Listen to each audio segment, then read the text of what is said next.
Morning बच्चों, आज हम फिर से हाजिर हैं एक नई वीडियो में। और आज हम डिस्कस करेंगे दुख का अधिकार, जिसको यशपाल जी ने लिखा है, उस कहानी का क्वेश्चन आंसर डिस्कस करेंगे। तो चलिए शुरू करते हैं। तो जब हम किताब में देखते हैं तो पहला क्वेश्चन आता है जिसमें लिखा गया है निम्नलिखित प्रश्नों के उत्तर एक दो पंक्तियों में दीजिए। तो इसमें पहला क्वेश्चन है, किसी व्यक्ति की पोशाक को देखकर हमें क्या पता चलता है? इसका उत्तर होगा, किसी व्यक्ति की पोशाक को देखकर हमें उसकी सामाजिक स्थिति और अधिकारों के विषय में पता चलता है। दूसरा, खरबूजे बेचने वाली स्त्री से कोई खरबूजे क्यों नहीं खरीद रहा था?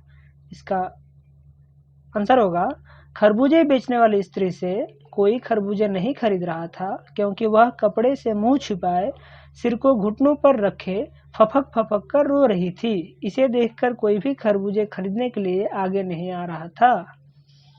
फिर अगला क्वेश्चन आता है, तीसरा क्वेश्चन, उस स्त्री को देखकर लेखक को कैसा लगा?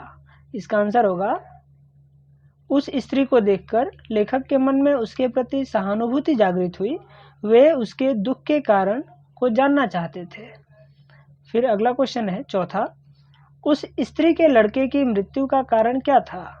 आंसर होगा, उस स्त्री के जवान बेटे को सांप ने डस लिया था जिससे उसकी मृत्यु हो गई थी। अगला क्वेश्चन है पांचवा क्वेश्चन, बुढ़िया को कोई भी क्यों उधार नहीं देता? इसका आंसर होगा, बुढ़िया को कोई भी उधार इसलिए नहीं देता क्योंकि उसका कमाऊ बेटा मर चुका था। उससे पैसे वापस मिलने की कोई आशा नहीं थी। कमाऊ यानी कमाने वाला। फिर आगे क्वेश्चन आता है, निम्नलिखित प्रश्नों के उत्तर 25 से 30 शब्दों में लिखिए। जिसमें पहला क्वेश्चन है, मनुष्य के जीवन में पोशाक का क्या महत्व है? इसका आंसर होगा, मनुष्य के जीवन में पोशाक का विशेष महत्व होता है। वह उन्हें विभिन्न श्रेणियों में बांट देती है। पोशाक ही समाज में उसका दर्जा और अधिकार निश्चित करती है। पोशाक ही मनुष्य के लिए अनेक बंद दरवाजे खोल देती है और कभी कभी यही पोशाक नीचे झुककर निचली श्रेणियों की अनुभूति को समझने में बाधक बन जाती है। अगला क्वेश्चन है, पोशाक हमारे लिए कब बंधन और अड़चन बन जाती है? इसका आंसर होगा, पोशाक हमारे लिए बंधन और अड़चन तब बन जाती है जब हम जरा नीचे झुककर निचली श्रेणियों की अनुभूतियों को जानने, उनके साथ बातचीत करने, दुख दर्द में उनके साथ बैठकर संवेदना जताने का प्रयास करते हैं। उस समय हमारी पोशाक हमें नीचे झुकने नहीं देती। अगला क्वेश्चन है, लेखक उस स्त्री के रोने का कारण क्यों नहीं जान पाया? इसका आंसर होगा, अधेड़ उम्र की स्त्री को रोते हुए देखकर लेखक के मन में एक व्यथा सी उठी, परंतु वे उनके रोने का कारण नहीं जान पाए क्योंकि वह फुटपाथ पर बैठी रोए चली जा रही थी और लेखक की पोशाक भी ऐसी थी कि वे उसके साथ बैठकर उसके रोने का कारण जानने में बाधा डाल रही थी। लेखक की पोशाक ही उनके समक्ष उस बुढ़िया के दुख दर्द जानने में व्यवधान बनकर खड़ी हो गई। फिर अगला क्वेश्चन है, भगवाना अपने परिवार का निर्वाह कैसे करता था? इसका आंसर होगा, भगवाना शहर के पास 1.5 बीघे जमीन पर कछियारी करके अपने परिवार का निर्वाह करता था। कछियारी यानी खेती बाड़ी करना। वह उस जमीन पर खरबूजे, तरकारियां इत्यादि उगाया करता था तथा उन्हें फुटपाथ पर बैठकर बेचा करता था।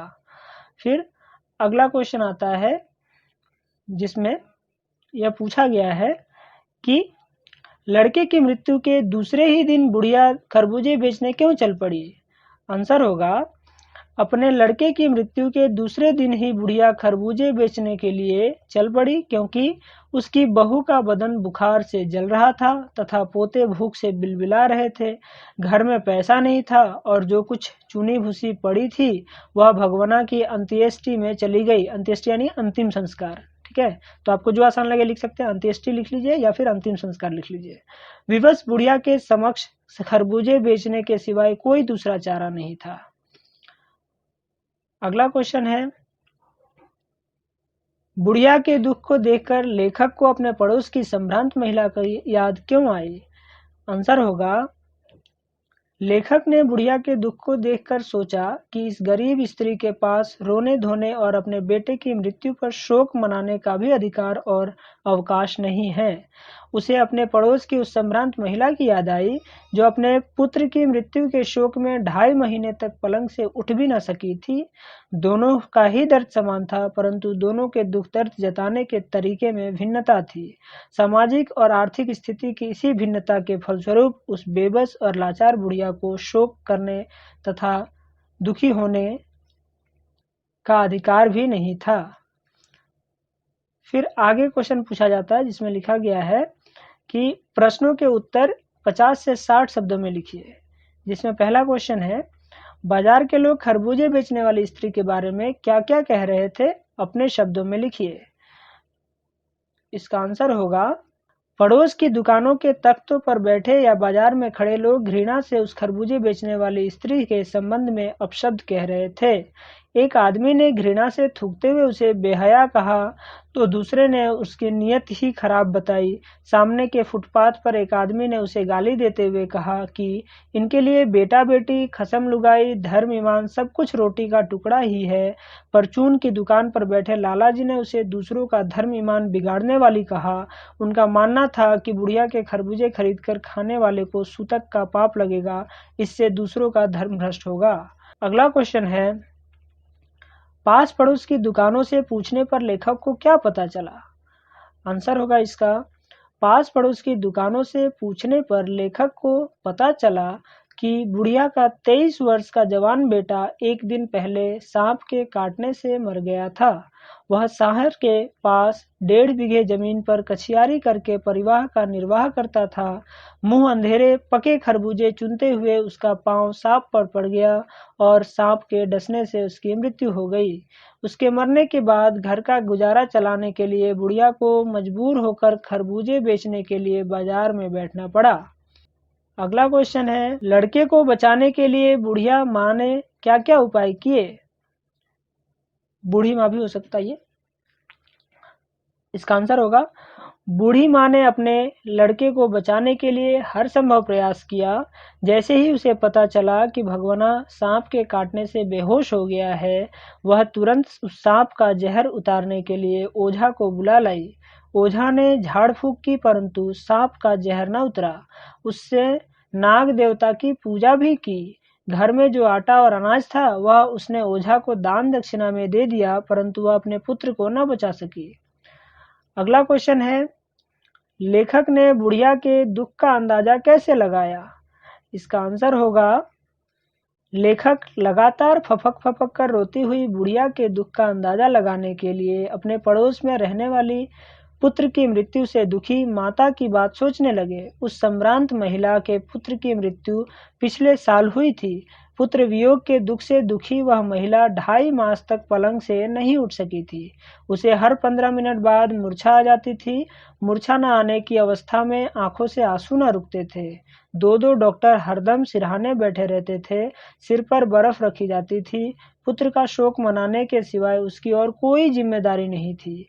परंतु इस बुढ़िया माँ पर पुत्र वियोग के साथ-साथ परिवार के निर्वहन की जिम्मेदारी भी थी। भगवाना की मृत्यु के पश्चात उसकी पत्नी तथा बच्चों की जिम्मेदारी ने उसे खरबूजे की डालियाँ लेकर घर से निकलने पर विवश कर दिया था। अगला क्वेश्चन है, इस पाठ का शीर्षक दुख का अधिकार कहाँ तक सार्थक है, स्पष्ट कीजिए। इसका आंसर है, दुख का अधिकार नामक इस पाठ का शीर्षक सर्वथा उचित है।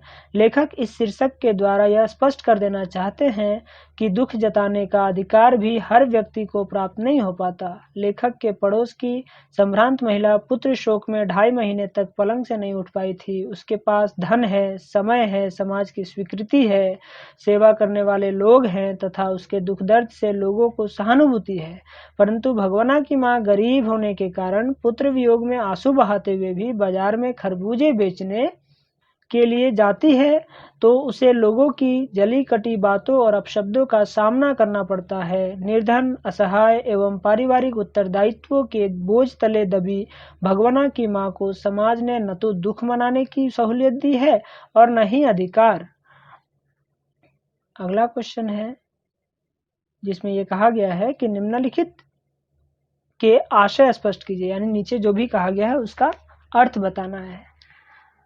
जिसमें पहला क्वेश्चन है, जैसे वायु की लहरें कटी पतंग को सहसा भूमि पर नहीं गिरने देती, उसी तरह खास परिस्थितियों में हमारी पोशाक हमें झुक सकने से रोके रहती है। इसका आंसर होगा, इस पंक्ति द्वारा लेखक यह स्पष्ट करना चाहते हैं कि हमारी पोशाक हमें नीचे झुकने से उसी प्रकार रोके रहती है जिस प्रकार हवा की तरंगे किसी पतंग को सहसा ही आसमान से धरती पर नीचे नहीं गिरने देती। हवा की लहरें पतंग को बहुत दूर तक बहाती हुई उसे धीरे धीरे नीचे आने की इजाजत देती है। ठीक उसी प्रकार हमारी पोशाक भी हमें निम्न श्रेणी के लोगों से एकदम मिलने जुलने नहीं देती। पोशाक के कारण निम्न श्रेणी के व्यक्तियों के साथ मिलने जुलने में संकोच और दूरी बनी रहती है। अगला क्वेश्चन है, इनके लिए बेटा बेटी खसम लुगाई धर्म ईमान सब रोटी का टुकड़ा है। इसका आंसर होगा, इस कथन के माध्यम से लेखक ने उस गरीब बेबस और लाचार बुढ़िया के प्रति फुटपाथ पर खड़े एक व्यक्ति के विचारों को स्पष्ट किया है। उस आदमी के मन में रोती हुई गरीब माँ के लिए तनिक भी सहानुभूति नहीं थी। रोते बिलखते बच्चों की भूख मिटाने के लिए बुढ़िया को विवश होकर बेटे की मृत्यु के दूसरे दिन ही खरबूजे बेचने के लिए निकल पड़ा। उस व्यक्ति ने यह समझने की कोशिश भी नहीं की कि उस अपने जवान बेटे की अकाल मृत्यु से के दूसरे ही दिन खरबूजे बेचने के लिए वह किस मजबूरी में आई होगी। अगला और आखिरी क्वेश्चन है, शोक करने गम मनाने के लिए भी सहूलियत चाहिए और दुखी होने का भी एक अधिकार होता है। इसका आंसर होगा, इस पंक्ति के द्वारा लेखक गरीब बुढ़िया और संभ्रांत महिला द्वारा पुत्र शोक मनाने के ढंग को देखकर सोचता है कि दुख प्रकट करने के लिए भी मनुष्य के पास सुविधा होनी चाहिए। उसके पास इतनी धन संपत्ति होनी चाहिए कि दुख के दिनों में उसे किसी से कुछ मांगना ना पड़े।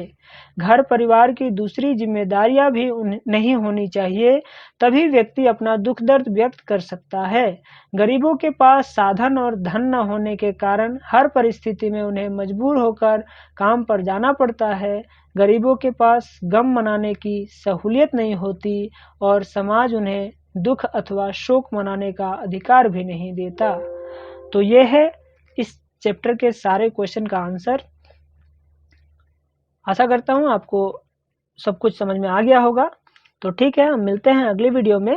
तब तक के लिए धन्यवाद। अगर आपको इन सारे क्वेश्चन आंसर्स में से किसी में भी कुछ भी डाउट रह गया हो तो आप नीचे कमेंट करके मुझे बता दीजिएगा, मैं उसका आंसर वहाँ कर दूंगा। तो ठीक है, हम मिलते हैं अगली वीडियो में। तब तक के लिए धन्यवाद।